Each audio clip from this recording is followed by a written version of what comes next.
कोठरी नंबर 13 पुराने शहर बरेली के एक कोने में एक सरकारी हॉस्टल था जहां कॉलेज के लड़के रहा करते थे।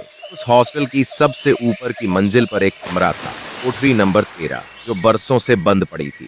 कहते थे वहां कोई राघव नाम का लड़का रहा करता था जिसने उसी कमरे में आत्महत्या कर ली थी। उसके बाद से वहां अजीब आवाजें आती थीं, किसी के रोने की, दीवारें खरोंचने की, कभी कभी किसी के फंदे से झूलने की भी आवाज। शुरुआत होती है एक नए लड़के से, अंशुमान। वो बहादुर था, भूत प्रेत में विश्वास नहीं करता था। जब उसे हॉस्टल में जगह नहीं मिली, वार्डन ने कहा, अगर तुम्हें डर नहीं लगता कोठरी नंबर 13 में रह सकते हो। अंशुमान हंसा और बोला, भूत नहीं होते सर, मैं रह लूंगा। पहली रात कमरा धूल से भरा था, मगर अंशुमान ने साफ कर लिया।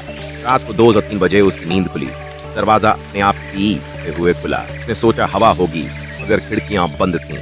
तो उसे दरवाजे के पास कुछ सरसराहट सी सुनाई दी। एक साया, कंधे झुके हुए, गर्दन तिरछी, आंखें नहीं थीं, सिर्फ गहरे काले गड्ढे।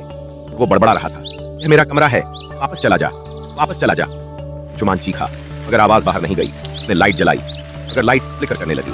कमरे की दीवारों पर अचानक खून से लिखा हुआ दिखा, मैं अब भी यहीं हूँ। दूसरी रात अंशुमान ने सोचा शायद सपना था। उसने खुद को शांत किया और सो गया, मगर रात को फिर वही 2 और 3 बजे।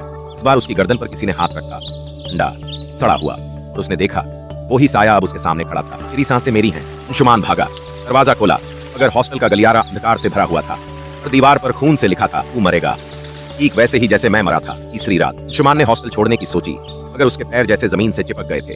रात 2 और 3 पर अलार्म खुद बजा। कमरे की दीवारें हिलने लगीं और बिस्तर के नीचे से किसी ने खींचा। उसकी चीखों की आवाज किसी ने नहीं सुनी। अगले दिन कमरे का दरवाजा अंदर से बंद था।